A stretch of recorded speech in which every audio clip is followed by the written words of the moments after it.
नमस्कार, हर हर महादेव, जय भोलेनाथ। आप सभी का स्वागत है आपके खुद के YouTube चैनल पर जिसका नाम है चाचा के फैक्ट्स। मेरा नाम नितिन है। मैं यहाँ से फैक्ट्स, ईश्वर से जुड़े चमत्कार, रोचक पौराणिक कथाएं और तीसरी शक्ति के प्रकोप के बारे में बात करता हूँ। कहानी के माध्यम से आपके अनुभव को बाकी लोगों के लिए लेकर आता हूँ। अगर आपके पास भी कोई ऐसा अनुभव है जो आप हमारे साथ साझा करना चाहते हैं, कुछ भी आप शेयर करना चाहते हैं, तो व्हाट्सएप, फेसबुक, इंस्टाग्राम या यहाँ कमेंट सेक्शन में भी बता सकते हैं। देखिए, आज मैं कहानी को थोड़ा अलग तरीके से बताने वाला हूँ। और जैसा आप जानते हो कि मेरा नाम नितिन है, लेकिन आज कुछ अलग है, कुछ परिवर्तन है। मैं अपने आप को उस किरदार के तरीके से बताऊँगा, समझाने की कोशिश करता हूँ। आज की कहानी मुझे हरियाणा भिवानी से मीनल ने भेजी है, यानी आज मैं मीनल बनकर आपको कहानी सुनाऊँगा। समझ रहे हो? अगर नहीं समझे तो कहानी के दौरान आप समझ जाएंगे कि मैं कैसे समझाने, बताने की और कहानी सुनाने की कोशिश करूंगा। आज कैसी लगती है आप मुझे प्लीज़ बताइएगा। अच्छी लगती है तो लाइक, शेयर, सब्सक्राइब करिएगा। कुछ कहना चाहते हैं तो कमेंट में लिखिएगा जय श्री संतोषी माँ, फिर आपका नाम आपकी जगह। देखिए, ईश्वर के प्रति आस्था होनी बहुत ज़्यादा ज़रूरी है। भले ही आप कितनी भी ऊंचाई पर हों, वहाँ से अभी और आसमान नाप सकते हो अगर आप ईश्वर का दामन थाम लेते हो। मैं बहुत बड़ी बड़ी बातें नहीं करता, ना मुझे आती हैं।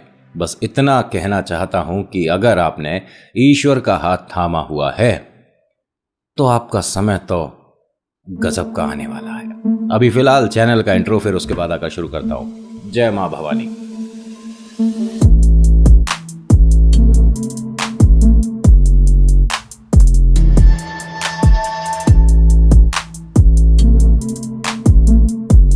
मेरा नाम मीनल है।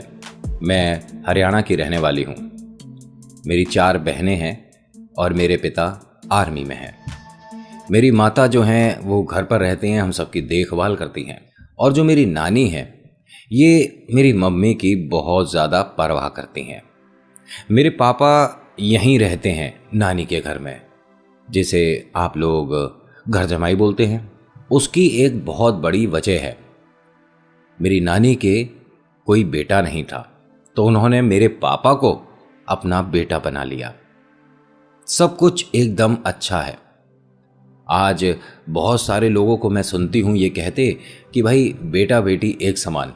अच्छा लगता है सुनकर, लेकिन आपको जानकर थोड़ा अजीब लगेगा कि 40 साल की उम्र है मेरी, और जब मैंने ये सब देखा सुना तब वास्तव में बेटा बेटी में फर्क होता आज भी होगा। लेकिन अब मैं आपको अपनी कहानी बताती हूँ। जैसा कि मैं आपको बता चुकी हूँ कि मैं हरियाणा से हूँ। भिवानी है जगह जहाँ से मैं आपको ये कहानी सुना रही हूँ। आप समझ रहे हो ना मैं किस तरह से आज कहानी सुना रहा हूँ। तो आपको वो किरदार आपकी आंखों के आगे दिखाने की, समझाने की कोशिश करूँगा। मेरी माता और मेरी नानी को बहुत ज़्यादा एक आस है बेटा की। अभी आपको मैं ये और बता दूं कि हम 5 बहनें हैं। मैं सबसे बड़ी हूं और मैं 7वीं कक्षा में पढ़ती हूं। इस गांव में सब जानते हैं। क्यों? क्योंकि मैं पढ़ाई में बहुत अच्छी हूं। मेरे बारे में सब जानते हैं और मेरे पिता को भी सब जानते हैं। पिता जब भी छुट्टी पर घर आते हैं तो हर बार हम बिटियाओं को गले लगाकर ये बोलते हैं कि मेरा तो संसार यही है। मेरी ये जो बेटियां हैं, किसी के भी बेटे से किसी भी मामले में कम नहीं है। अरे शेरनी है मेरी बेटियां। लेकिन नानी और माँ को ज़रूरत है एक बेटे की। कहीं ना कहीं वो हल्की सी उनमें जिसे कहते हैं ना, कमी सी उन्हें अपने जीवन में लगने लग गई है। और हर बार नानी के कहने की वजह से ये भी कह सकती हूँ, माँ गर्भवती हो जाती थी। उस वजह से कि भाई उम्मीद का दामन थामे रखो, क्या पता हमारी झोली में ऊपर वाला बेटा दे दे। और आपको एक बात और बताती हूँ, मेरी माँ को सबसे पहले बेटा ही हुआ था, लेकिन किस्मत के आगे सब हार जाते हैं। ईश्वर ने कब किसके लिए क्या लिखा है किसी को नहीं पता। जो सबसे बड़ा भाई हो सकता था, होना चाहिए था, वो सभी का साथ 1 महीने के अंदर छोड़ गया। मां तभी से टूट गई, किस्मत में है ही नहीं। उसके बाद मेरा जन्म हुआ। मैं आपको बता चुकी हूं मैं 7वीं कक्षा में हूं और घर में सबसे बड़ी हूं। मैं पढ़ाई में बहुत अच्छी हूं, मुझे पढ़ना बहुत ज़्यादा अच्छा लगता है। और स्कूल में भी हर कोई, मेरी क्लास क्या 8वीं कक्षा के बच्चे भी मुझसे सवाल का जवाब पूछने आते हैं। मैं खेल में भी ठीक ठाक रुचि रखती हूँ। शाम होते ही अपनी सहेलियों के साथ खेत में बहुत दूर तक दौड़ लगाती हूँ। सबके साथ खेलने जाती हूँ। सब मेरी खास सहेलियाँ हैं। कोई ऐसा नहीं कि सिर्फ एक मेरी बेस्ट फ्रेंड हो, सब मेरी अच्छी दोस्त हैं। यहाँ अब आज कुछ बदलने वाला है। एक दिन की बात है, मैंने अपनी माँ को रोते हुए देखा। नानी उन्हें दिलासा दे रही थी कि ऊपर वाले के घर देर है अंधेर नहीं, हमारी भी झोली में एक हमारा वंशज आएगा जो इस वंश को आगे बढ़ाएगा। बिटिया तू परेशान ना हो, कहीं ना कहीं से एक सूरज की किरण जरूर निकलेगी। मुझे सूरज की किरण का तो पता नहीं, लेकिन हाँ, पड़ोस से एक हमारी पड़ोसन जरूर निकली। उसने जैसे ही माँ को रोते देखा, वो आ गई दिलासा देने। लेकिन दिलासा देते देते उन्होंने एक ऐसी बात बोल दी जिसकी वजह से आज ये मैं कहानी नितिन भैया के माध्यम से आप तक ला रही हूं। मां संतोषी मैं अभी तक नहीं जानती थी। मैं आज घर पर हूं क्योंकि इतवार है और पापा को अभी छुट्टी नहीं मिली है। पूरे साल में वो 2 बार आ पाते हैं और कभी कभी तो वक्त ज्यादा लग जाता है। फौज में है, मुझे गर्व है उन पर। लेकिन ये जो पड़ोसन आई है ना आंटी, इन्होंने माँ को रोते देख ये बोला कि तुम्हारी सारी चिंताएं, सारी परेशानियां ये मैया रानी दूर कर सकती हैं। नानी ने कहा कि तुम क्या बोल रही हो, तुम्हें पता है ना कि मैं और बिटिया क्यों परेशान हैं। तो वो जो आंटी थी उन्होंने ये कहा कि मैं नहीं जानती अम्मा जी कि आप क्यों परेशान हो, लेकिन कोई भी समस्या हो, कैसी भी परेशानी हो, माँ संतोषी सब कुछ ठीक करती हैं। आप एक बार उन पर दिल से भरोसा करके देखो, कोई भी ऐसी समस्या नहीं जो माँ भवानी, माँ संतोषी दूर नहीं कर सकती। मेरी बहुत बड़ी एक परेशानी थी जिसकी वजह से मैं हमेशा परेशान रहती थी। ये मान लीजिए कि मुझे कुछ समझ ही नहीं आ रहा था। मुझे तो कभी कभी ऐसा लगता था कि मैं अपने प्राण त्याग दूं। लेकिन माँ भवानी, माँ संतोषी ने जब से मेरा हाथ पकड़ा है, मुझसे ज़्यादा खुश नसीब पूरे संसार में कोई नहीं। और मैं तो ये चाहती हूँ कि दीदी, मतलब कि मेरी माँ, वो व्रत रखे, संतोषी माँ का व्रत रखे। जो आप चाहोगे वो ज़रूर होगा। माँ संतोषी 100% आपकी मनोकामना पूरी करती हैं। तो इन्होंने, मेरी मैया ने साफ साफ बता दिया कि तुम्हारे भैया को तो खैर नहीं, लेकिन मेरी और माँ की बहुत ज़्यादा इच्छा है कि मेरे एक पुत्र होता।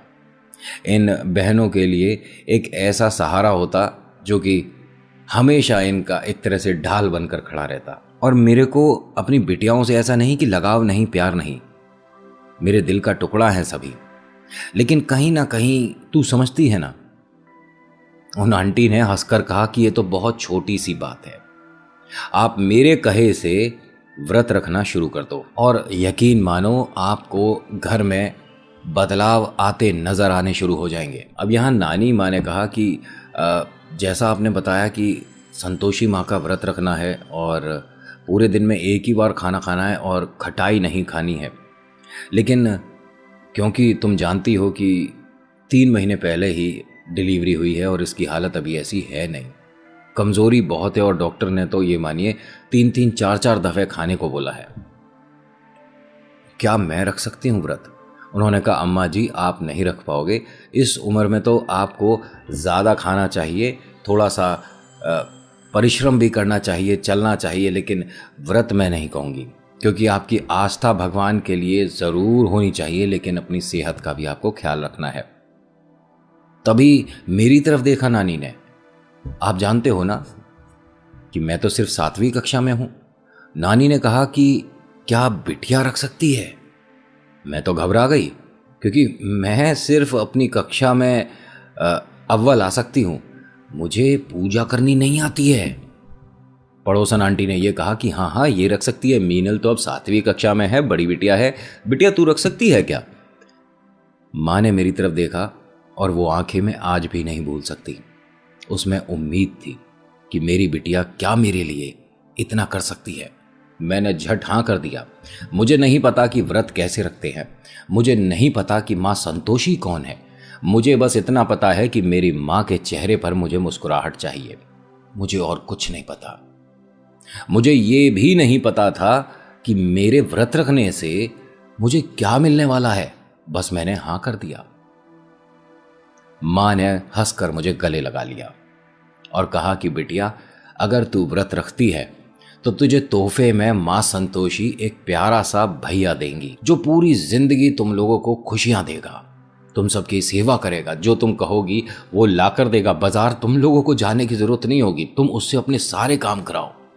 अभी हंसने लगी कि मैया वो बहुत छोटा होगा ना, तो हम उसकी बड़ी बहनें हैं, हम काम करेंगे, वो घर पर खेलेगा।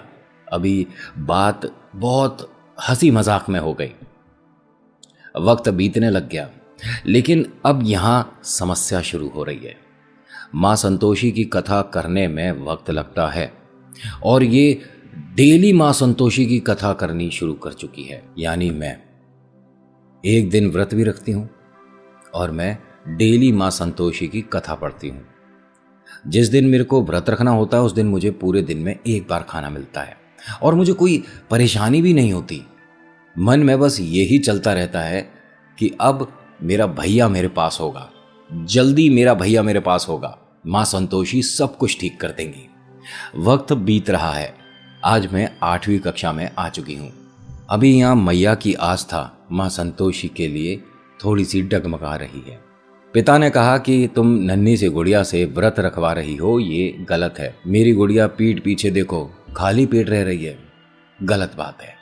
तो उन्होंने कहा कि हमने गुड़िया से कहा है और इसका जब मन करे ये संतोषी माँ के व्रत रखने छोड़ सकती है, लेकिन अब इसने जिद पकड़ ली है और यकीन मान ये माँ संतोषी से अब जुड़ने लग गई है। मुझे नहीं पता कैसे, लेकिन तू खुद मीनल से बात कर ले। आज पिता मेरे पास आकर बैठे और बोलते हैं कि अच्छा बिटिया, जब तू संतोषी माँ की पूरी कथा करती है तो स्कूल के लिए देर नहीं हो जाती। मैंने पिताजी को सब बता दिया। हाँ देर हो जाती है ना, और कभी कभी तो मुझे कक्षा में डांट भी पड़ती है। कभी कभी मुझे बाहर भी खड़ा कर देते हैं वो धूप में कि मैं टाइम से नहीं आई हूँ।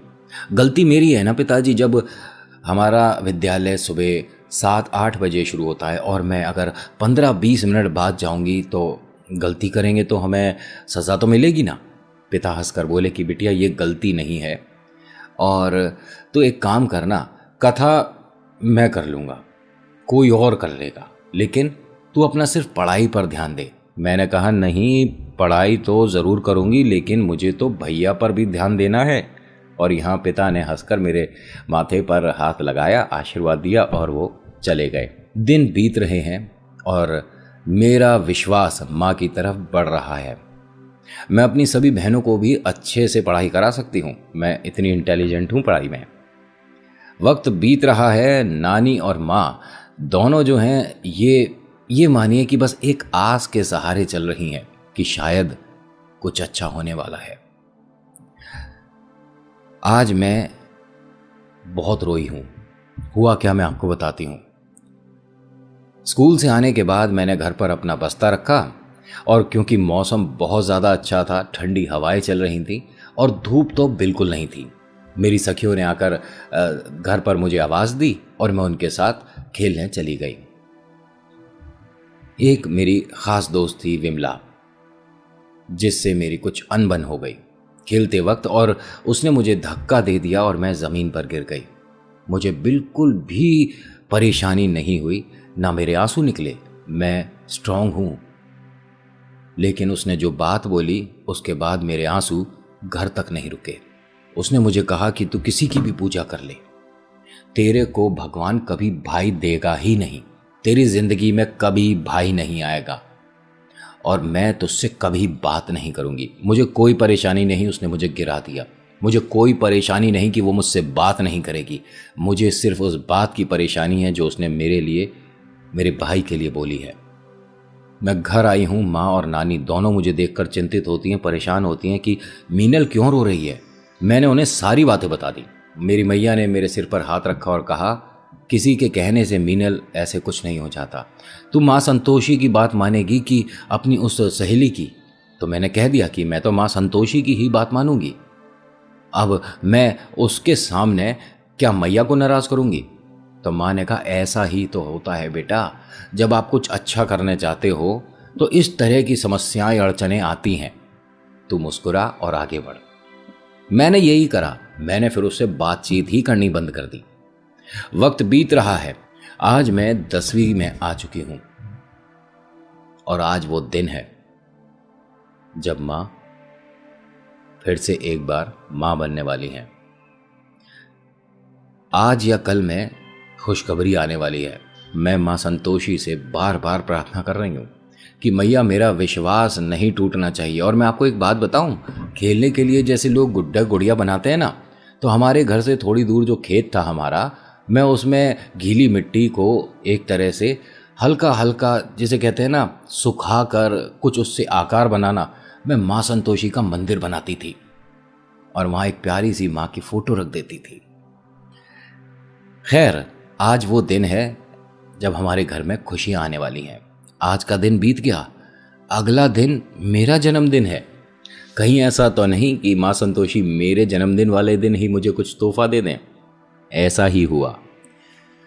घर में थाली बजी है और हम सभी बहनें खुशी से झूम उठी हैं और हम सभी ने माँ संतोषी को धन्यवाद दिया है। क्यों?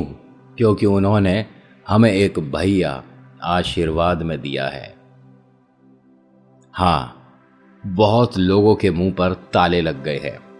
मैं झूमी झूमी घूम रही हूँ, पूरे घर में घूम रही हूँ। पिता ने मुझे गले लगाकर कह दिया कि मेरी बिटिया जीत गई है और मैंने ये कहा कि नहीं, मेरी मैया जीत गई हैं। माँ संतोषी जब कुछ करती हैं तो वो कमाल ही होता है और माँ संतोषी के चमत्कार गिनते गिनते थक जाओगे।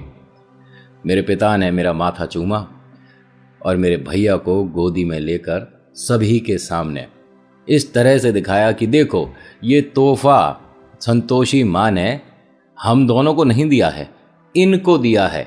और पापा ने, मेरे पिता ने, मेरे उस नन्हे छोटे से, बहुत छोटे से प्यारे से भाई को मेरी हथेलियों पर छोड़ दिया। मुझे समझ नहीं आ रहा था कि मैं इतने छोटे से बच्चे को कैसे संभालूंगी। मैं वहाँ ज़मीन पर बैठ गई। आंसुओं से ये मानो मैंने बाबू का मुंह धुला दिया। मेरे आंसू रुक नहीं रहे थे। मैं बहुत खुश हूँ। मैं बहुत खुश थी उस वक्त। और ये मानो कि पूरे गांव में हर किसी को पता चल गया कि मीनल के भैया आ गया है, क्योंकि माँ संतोषी ने उसकी प्रार्थना सुन ली है। उसके बाद से बहुत सारे ऐसे लोग हैं जो कि मुझसे माँ संतोषी के व्रत को कैसे रखना है पूछते हैं, जबकि मैं उनसे बहुत छोटी हूँ। लेकिन हाँ, चमत्कार उस गांव में मैंने सबको इस तरह से दिखाया माँ का कि बहुत सारे लोग बाद में जुड़ते चले गए। अब मैं बड़ी हो गई हूँ, मेरी शादी हो गई है। शादी में मैं अपने घर से अपने प्यारे से तोहफे को साथ ही ले आई। मैं अपने भाई को साथ ले आई। इसकी पढ़ाई लिखाई मैंने ही करवा दी। हर किसी को यह पता था यहाँ आसपास कि मेरा बेटा है और वो मेरे बेटे जैसा ही है। धीरे धीरे धीरे धीरे समय बीतता गया। हम सभी का लगाव बहुत हो गया। आज मेरे बेटे की शादी है। बहुत प्यारी गुड़िया हमारे घर में आई है। ये बहू इतनी प्यारी है, इतना आदर सम्मान करती है कि मैं आपको क्या ही बताऊं। अच्छा, मैं ये तो बता दूं कि आज मेरी भी 2 बेटियां हैं और मेरा वो जो भैया है उसका नाम हमने दीपक रखा है प्यार से। दीपक भी अब पिता बन चुका है और उसके भी बच्चों की शादी है। तो मेरे साथ तो ये चमत्कार हुआ है जो मैं नितिन भैया के माध्यम से आप तक लाई हूँ। मैंने पहले ही बता दिया, मेरी आयु 40 वर्ष है, मैं हरियाणा से हूँ। हाँ, नितिन भैया ने मेरा नाम ज़रूर बदल दिया, लेकिन कहानी मैंने ही भेजी है। मैं बहुत खुश हूँ, सुखी हूँ और मुझे कोई परेशानी नहीं। मेरे पतिदेव भी आर्मी से रिटायर हैं। ये मान लीजिए कि हमारे घर में इतनी सी भी हमें कोई परेशानी नहीं है। मेरी दोनों बेटियां मेरे दिल का टुकड़ा है। मेरे पति मेरा बहुत सम्मान करते हैं। तो मेरी आप सभी से एक छोटी सी रिक्वेस्ट है कि कभी भी आपका मन डगमगा जाए तो एक बार माँ संतोषी से कहकर ज़रूर देखिएगा। आपके जीवन में चमत्कार होने शुरू हो जाएंगे। अब यहाँ नितिन भैया आ जाइए। तो आज की कहानी में इतना ही। आज की कहानी आपको कैसी लगी मुझे बताइएगा ज़रूर। अच्छी लगी तो लाइक शेयर सब्सक्राइब करिएगा। कमेंट में लिखिएगा जय माँ संतोषी, आपका नाम आपकी जगह। देखिए, हो सकता है कि मेरा ये तरीका आपको कहानी सुनाने का कुछ अलग लगा हो, लेकिन मैंने कोशिश करी है कि आपको कहानी के साथ जोड़ने के लिए मैं कुछ एक ऐसा परिवर्तन करके देख रहा हूँ जिससे आपको आसानी हो जाए समझने में कि ये किसकी कहानी चल रही है और कोई भी कन्फ्यूज़न ना रहे। कोशिश है, बदलाव जब भी होता है तो उससे कुछ सीखने को ही मिलता है। तो मैं अभी तक सीख ही रहा हूँ। मैंने कई बार बोला है आपको कि आप मेरी कहानियों पर ट्रस्ट करो ना करो, लेकिन अपने ईश्वर पर 100% ट्रस्ट करो, चमत्कार होने शुरू हो जाएंगे। So thank you so much for watching. मेरा नाम नितिन है। मुलाकात करूंगा आपसे एक अगली वीडियो में। हर हर महादेव, जय भोलेनाथ, धन्यवाद।